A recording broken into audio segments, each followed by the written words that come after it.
વિદ્યાર્થીની બહેનો, ગઈકાલે આપણે માંગની મૂલ્ય સાપેક્ષતાનું મહત્વ વિશે કેટલીક ચર્ચા કરી હતી અને એ ચર્ચામાં ખાસ મહત્વની બાબત એક તો એ હતી કે કરવેરાની નીતિ નક્કી કરવામાં એ ખૂબ ઉપયોગી નીવડે છે અને એની સાથે સાથે કિંમત નક્કી કરવામાં અને છેલ્લો મુદ્દો આપણે અમીરી અને ગરીબી વચ્ચે પણ આ ખૂબ અગત્યનું સ્થાન ધરાવે છે, માંગની મૂલ્ય સાપેક્ષતા મહત્વ ધરાવે છે, એની ચર્ચા આપણે કરી હતી.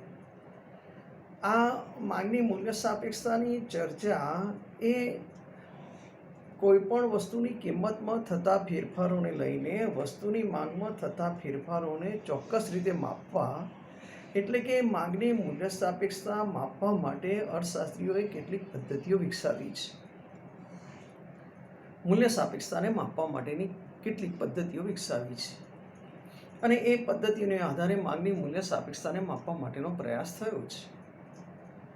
અહીંયા આપણે જ્યારે મૂલ્ય સાપેક્ષતાની વાત કરીએ છીએ ત્યારે ખૂબ સરસ રીતે આપણે સમજ્યા હતા કે વસ્તુની કિંમતમાં ફેરફાર થાય એને કારણે કુલ માંગમાં ફેરફાર થાય અને એ કુલ માંગમાં ફેરફાર થવાને કારણે વસ્તુના ગ્રાહક માટે કુલ ખર્ચમાં પણ ફેરફાર થાય છે.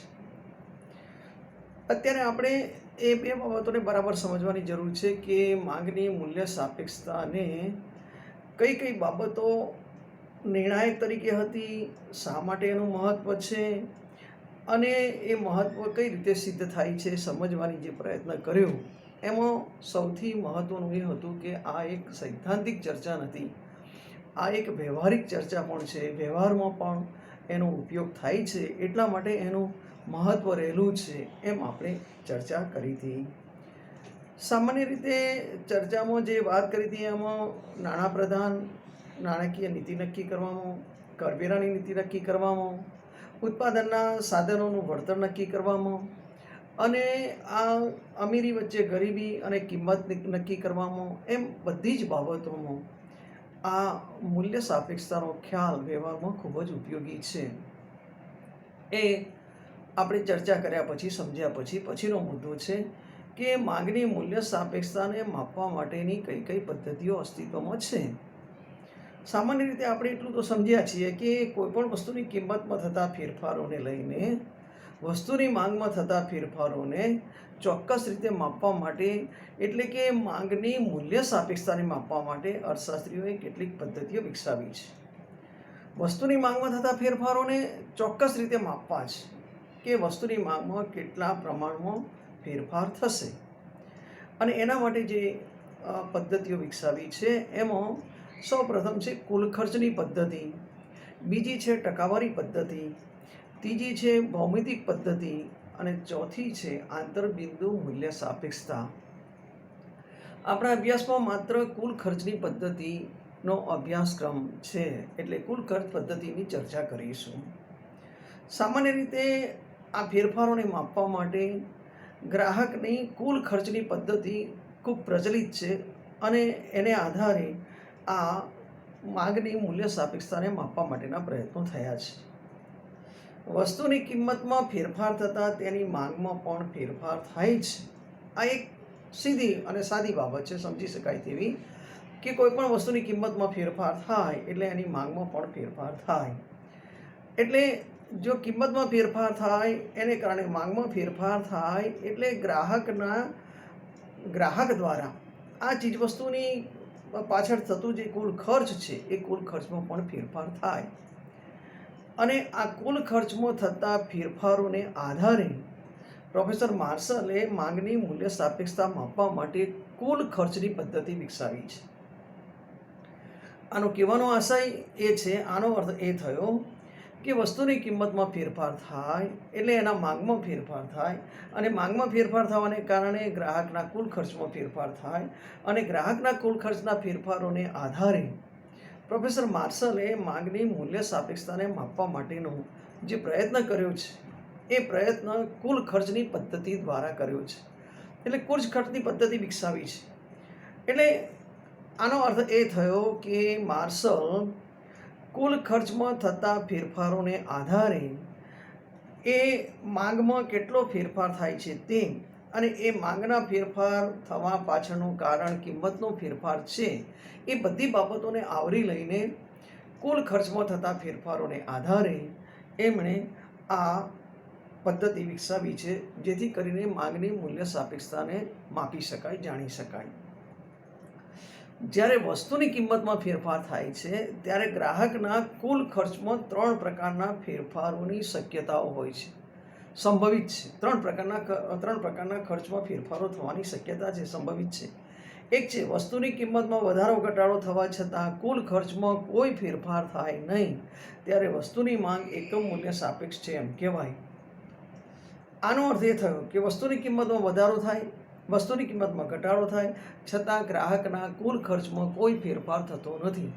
ગ્રાહકના કુલ ખર્ચમાં કોઈ ફેરફાર થતો નથી એટલે વસ્તુની માંગ એકમ મૂલ્ય સાપેક્ષ છે એમ કહેવાય. કારણ કે કુલ ખર્ચના ફેરફારો દ્વારા માંગની મૂલ્ય સાપેક્ષતાને માપવા માટેની આ પદ્ધતિ છે. એટલે કુલ ખર્ચમાં થતા ફેરફારોને આધારે માંગની મૂલ્ય સાપેક્ષતા જાણવાનો જે પ્રયાસ છે માર્શલનો, એમાં પહેલી બાબત એ છે કે કિંમતમાં વધારો થાય કે ઘટાડો થાય, પણ જો એના કુલ ખર્ચમાં કોઈ ફેરફાર ન થાય. હવે કુલ ખર્ચમાં કોઈ ફેરફાર કેમ ન થાય? કારણ કે વસ્તુની કિંમતમાં વધારો થાય કે ઘટાડો થાય એની માંગમાં ફેરફાર ન થાય, અને માંગમાં ફેરફાર ન થાય તો કુલ ખર્ચમાં પણ કોઈ ફેરફાર ન થાય, અને કુલ ખર્ચમાં ફેરફાર ન થાય તો વસ્તુની માંગ એકમ મૂલ્ય સાપેક્ષ છે એમ કહેવાય. સમજવાનું શું છે, આનો અર્થ શું કરવાનો છે કે એક સાથે જોડાયેલી બાબત છે, કનેક્ટેડ છે. એક સાથે જોડાયેલી બાબત છે. કેવી જોડાયેલી બાબત છે કે વસ્તુની કિંમતમાં ફેરફાર થાય એની અસર માંગના ફેરફાર ઉપર થાય, એની અસર ગ્રાહકના કુલ ખર્ચમાં ફેરફાર થાય, અને એ કુલ ખર્ચના ફેરફારની આધારે એ મૂલ્ય સાપેક્ષતાને માપવા માટેની પદ્ધતિ વિકસાવાય. એટલે એક પરિબળ બીજા ઉપર આધારિત છે, બીજું પરિબળ ત્રીજા ઉપર આધારિત છે, ત્રીજું પરિબળ ચોથા ઉપર આધારિત છે.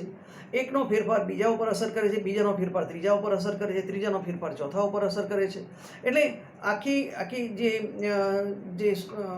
વિચારસરણી છે, જે વિચારધારા છે, એ એકબીજા સાથે સંકળાયેલી છે, જોડાયેલી છે.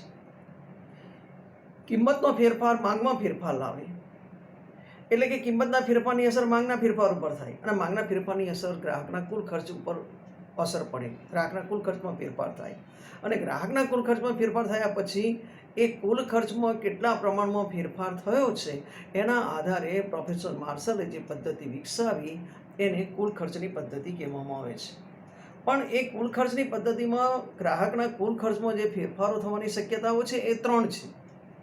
એક શક્યતા એ છે કે વસ્તુની કિંમતમાં વધારો કે ઘટાડો થવા છતાં કુલ ખર્ચમાં કોઈ ફેરફાર ન થાય ત્યારે વસ્તુની માંગ એકમ મૂલ્ય સાપેક્ષ છે.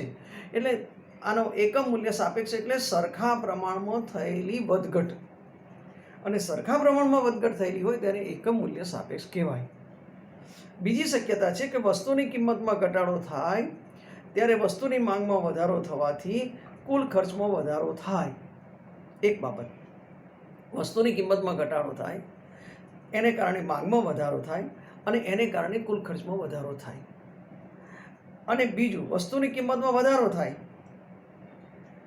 ત્યારે વસ્તુની માંગમાં ઘટાડો થાય ત્યારે કુલ ખર્ચમાં પણ ઘટાડો થાય. આ થઈ વસ્તુની માંગ મૂલ્ય સાપેક્ષ છે એમ કહેવાય. ફરી સમજવાની કોશિશ કરજો આ મુદ્દો બરાબર. વસ્તુની કિંમતમાં ઘટાડો થાય, વસ્તુની કિંમતમાં ઘટાડો થવાને કારણે એની અસર વસ્તુની માંગ ઉપર પડે. એટલે અહીંયા કિંમત ઘટી છે એટલે માંગ વધવાની.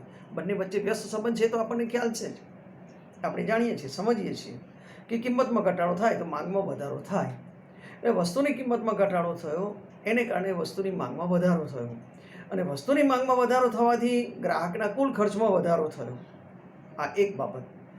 અને બીજી બાબત છે, જો વસ્તુની કિંમતમાં ઘટાડો થવાને બદલે વસ્તુની કિંમતમાં વધારો થાય ત્યારે શું બને કે વસ્તુની માંગમાં ઘટાડો થવાથી કુલ ખર્ચમાં ઘટાડો થાય.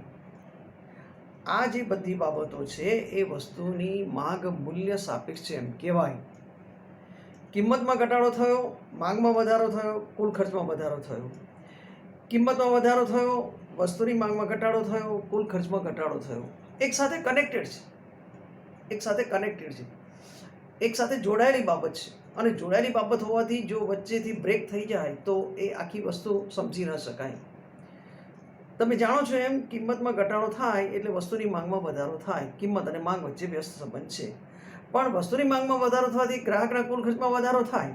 અચ્છા, એનાથી બીજી વસ્તુ કે વસ્તુની કિંમતમાં વધારો થાય એને કારણે વસ્તુની માંગમાં ઘટાડો થાય, એને કારણે કુલ ખર્ચમાં ઘટાડો થાય. જોડાયેલી બાબત છે, જોડાયેલી બાબત છે. અને જોડાયેલી બાબતમાં સંબંધને બરાબર સમજ્યા હશો તો આ વસ્તુ આસાનીથી તમે યાદ રાખી શકશો. પણ આ જે પરિસ્થિતિ છે એ વસ્તુની માંગ મૂલ્ય સાપેક્ષ કહેવાય છે. વસ્તુની કિંમતમાં ઘટાડો થાય એને કારણે વસ્તુની માંગમાં વધારો થાય, એને કારણે ગ્રાહકના કુલ ખર્ચમાં વધારો થાય. બીજી વસ્તુ, વસ્તુની કિંમતમાં વધારો થાય એટલે વસ્તુની માંગમાં ઘટાડો થાય. કિંમત અને માંગ વચ્ચે વ્યસ્ત સંબંધ છે. જો વસ્તુની કિંમતમાં વધારો થાય તો સ્વાભાવિક છે કે વસ્તુની માંગમાં ઘટાડો થાય અને એને કારણે ગ્રાહકના કુલ ખર્ચમાં પણ ઘટાડો થાય. એટલે એ બાબત છે એ વસ્તુની માંગ મૂલ્ય સાપેક્ષ છે એમ દર્શાવે છે. આ બીજી શક્યતા. એની ત્રીજી શક્યતા છે કે વસ્તુની કિંમતમાં ઘટાડો થાય પરંતુ વસ્તુની માંગના પ્રમાણમાં બહુ ઓછો વધારો થાય અને એને પરિણામે કુલ ખર્ચમાં પણ ઘટાડો થાય. વસ્તુની કિંમતમાં ઘટાડો થયો પરંતુ વસ્તુની માંગના પ્રમાણમાં બહુ ઓછો વધારો થયો. કિંમતમાં ઘટાડો થયો છે, કિંમતમાં ઘટાડો થયો છે અને કિંમતમાં ઘટાડો થવાને કારણે વસ્તુની માંગમાં વધારો થવો જોઈએ, પણ જે વધારો થવો જોઈએ એ બહુ ઓછા પ્રમાણમાં થયો છે. વધારે પ્રમાણમાં થયો નથી, જોઈએ એટલો થયો નથી.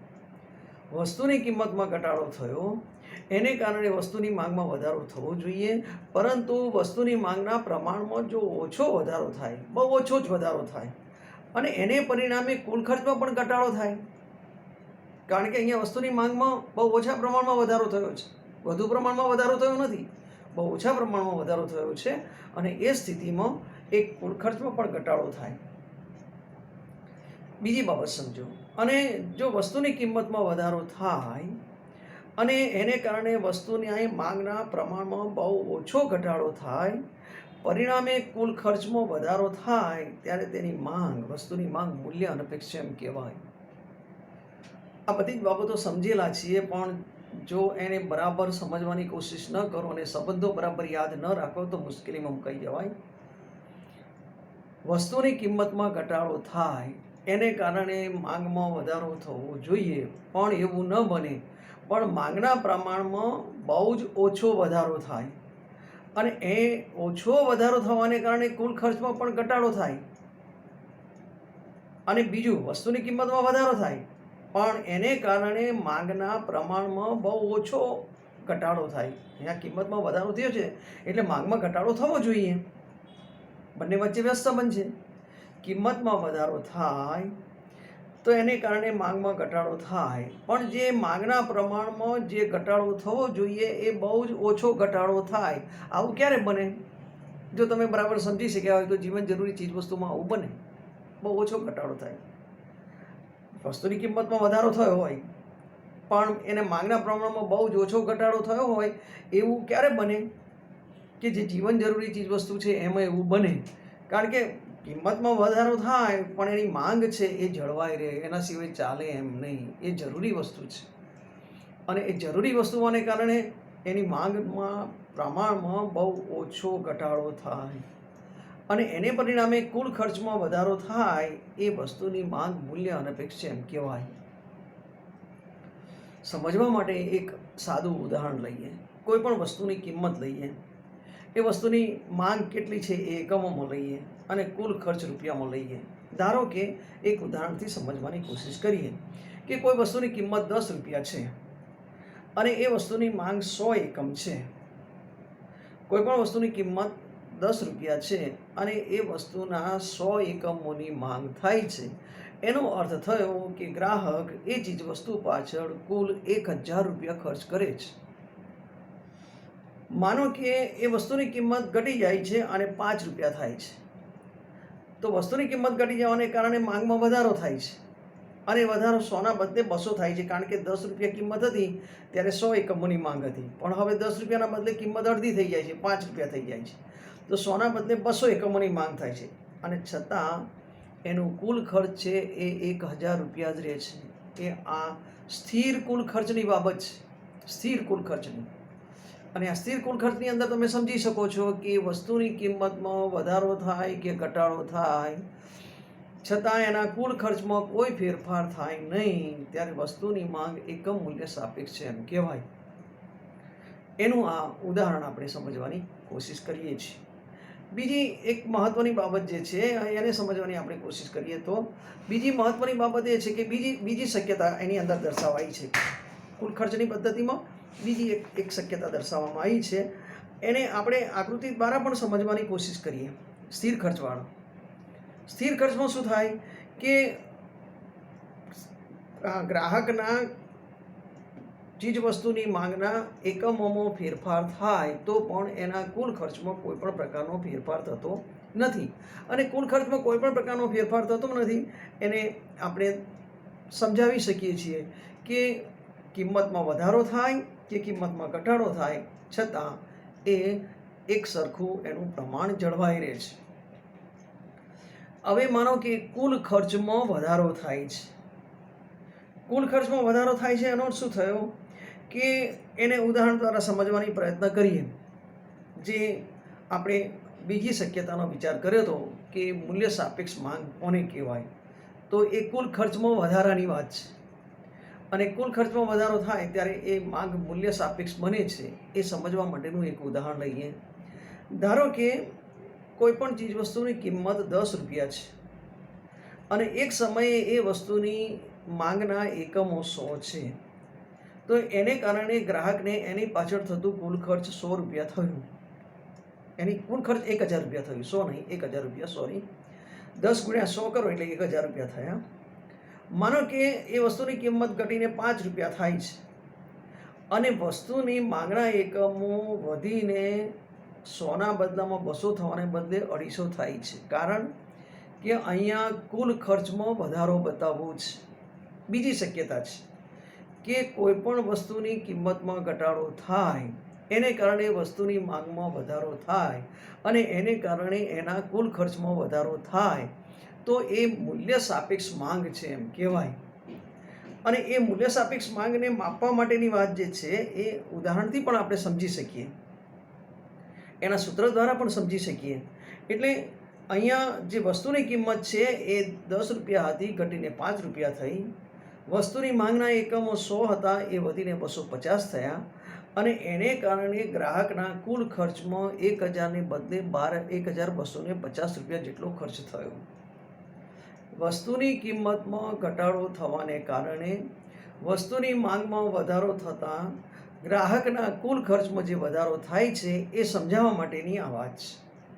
સામાન્ય રીતે ઉદાહરણથી સમજવાની જ્યારે કોશિશ કરીએ ત્યારે પેલી વસ્તુ બહુ મહત્ત્વની બને છે. કંઈ કે કેવી રીતે એ જાણવામાં આવે છે એ બાબત બહુ મહત્ત્વની બને છે. કેવી રીતે એ જાણવામાં આવે છે તે, અને એ કેવી રીતે જાણવામાં આવે છે એના માટે આ ઉદાહરણ અને આકૃતિ દ્વારા સમજવા માટેની કોશિશ કરીએ તો સામાન્ય રીતે આપણને ખ્યાલ છે ત્યાં સુધી અને ચર્ચા કરી છે ત્યાં સુધી, સમજ પડી છે ત્યાં સુધી વાત કરીએ તો જે એકમ મૂલ્ય સાપેક્ષ જે બાબત છે એ એકમ મૂલ્ય સાપેક્ષ બાબત એવું દર્શાવે છે કે કિંમતમાં વધારો થાય કે ઘટાડો થાય ગ્રાહકના કુલ ખર્ચમાં કોઈ ફેરફાર થતો નથી.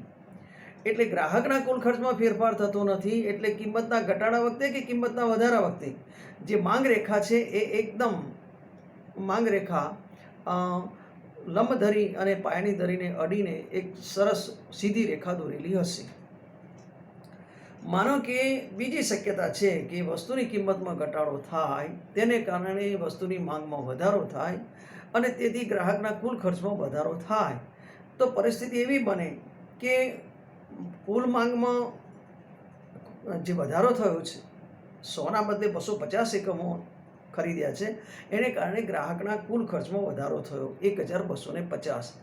હવે 1250 જે વધારો થયો એ શું બતાવે છે કે અહીંયા આ ચીજ વસ્તુની માંગ એ મૂલ્ય સાપેક્ષ છે.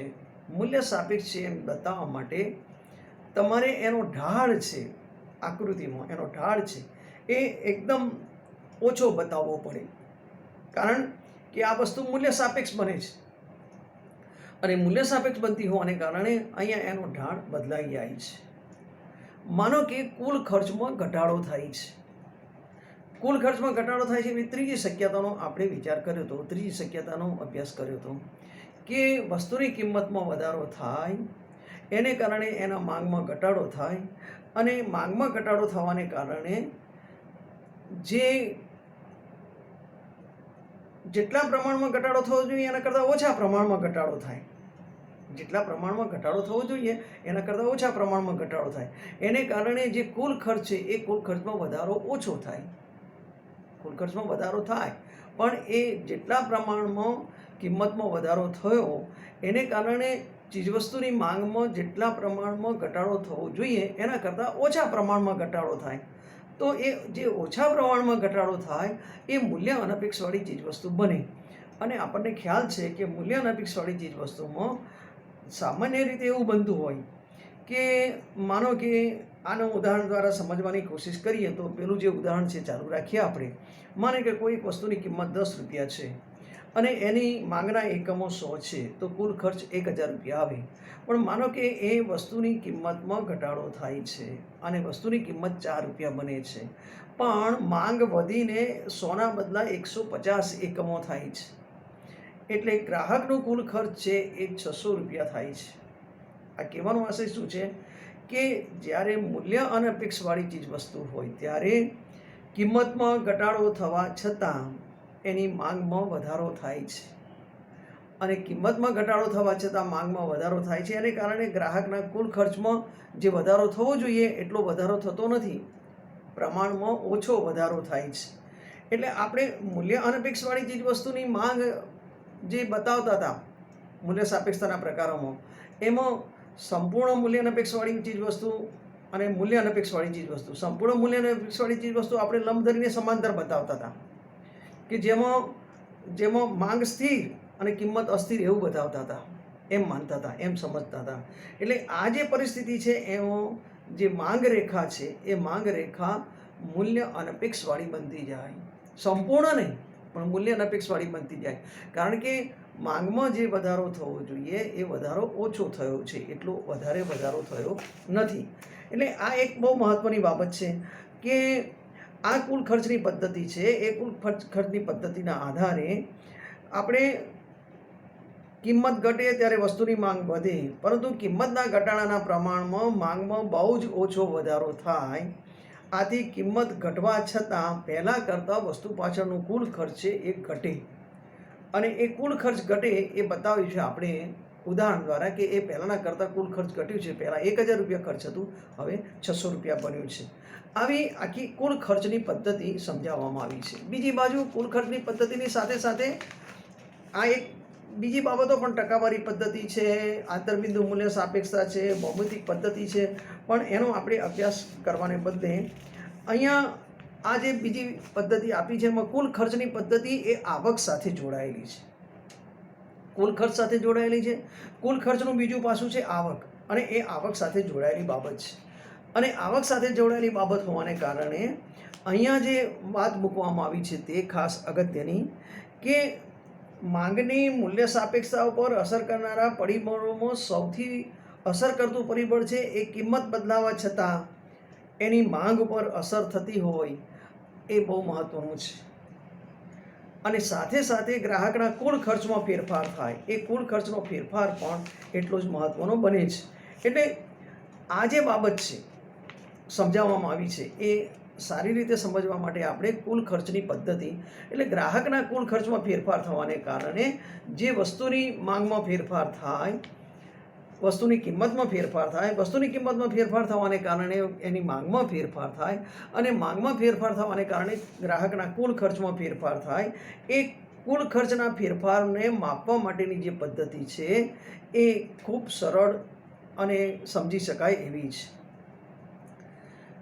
કુલ ખર્ચ દ્વારા માંગની મૂલ્ય સાપેક્ષતા જાણવાની પદ્ધતિ સરળ છે, અને આ પદ્ધતિથી વસ્તુની માંગ મૂલ્ય સાપેક્ષતા એકમ છે, એકમ કરતાં વધુ છે કે એકમ કરતાં ઓછી છે એ જાણી શકાય છે. 3 શક્યતાઓ આપણે જે ભણ્યા તે વિચારી હતી. એટલે કાં તો એ મૂલ્ય સાપેક્ષતા એકમ બરાબર હોય, કાં તો એકમ કરતાં વધુ હોય, કાં તો એકમ કરતાં ઓછી હોય. પરંતુ આ પદ્ધતિથી માંગની મૂલ્ય સાપેક્ષતાનું ચોક્કસ માપ આંકડાઓ દ્વારા જાણી શકાતું નથી અને વસ્તુની કિંમતમાં નજીવો ફેરફાર થવાથી માંગમાં થતા ટકાવારી ફેરફારો આ પદ્ધતિથી જાણી શકાતા નથી કે વસ્તુની કિંમતમાં નજીવો ફેરફાર થાય તો માંગમાં ટકાવારી ફેરફાર કેટલો થશે એ આના દ્વારા જાણી શકાતું નથી. એટલે આ પદ્ધતિની આ એક મર્યાદા રહેલી છે અને એ મર્યાદાને દૂર કરવા માટે ટકાવારી પદ્ધતિ વિકસાવવામાં આવી છે અને ટકાવારી પદ્ધતિ રજૂ કરી અને એને સમજાવવા માટેનો પ્રયત્ન કર્યો છે. મતલબ કે એ જે આંકડાકીય માપ છે, આંકડાઓ દ્વારા જાણી શકાય કે મૂલ્ય સાપેક્ષતામાં આટલા પ્રમાણમાં ફેરફાર થયો એવું આંકડાઓ મારફતે જાણવા માટે થઈને બીજી પદ્ધતિ વિકસાવવામાં આવી છે, ટકાવારી પદ્ધતિ. આ એક બહુ સરળ છે, પણ એટલું જ જાણી શકાય છે કે આ વસ્તુની માંગની મૂલ્ય સાપેક્ષતા એકમ બરાબર છે, એકમ કરતાં વધારે છે કે એકમ કરતાં ઓછી છે એટલું જ જાણી શકાય છે. એનાથી વધારે કશું જાણી શકાતું નથી. અલબત્ત આમ છતાં આ પદ્ધતિનું આર્થિક મહત્ત્વ ભાવ નીતિ નક્કી કરવામાં ખૂબ મહત્ત્વનું છે. વસ્તુની કિંમતમાં ફેરફાર થવાથી વેચનારની કુલ આવક પર શું અસર થશે તે જાણવામાં આ પદ્ધતિ ખૂબ માર્ગદર્શક છે. આ વસ્તુ ખૂબ અગત્યની છે કે વસ્તુની કિંમતમાં ફેરફાર થવાથી વેચનારની કુલ આવકો પર શું અસર થશે તે જાણવામાં આ પદ્ધતિ માર્ગદર્શક છે. હાલ પૂરતી આપણે આ ચર્ચાને વિરામ આપીએ છીએ. તમે આ પ્રવચન સાંભળીને કોમેન્ટ્સ કરતા જજો અને સમજવાની કોશિશ કરજો અને જે કંઈ મુદ્દાઓ ના સમજ્યા હોય તેની રજૂઆત કરજો. ફરી હું એને પુનરાવર્તન કરવા માટેની મારી પૂરેપૂરી તૈયારી છે. ખૂબ ખૂબ આભાર.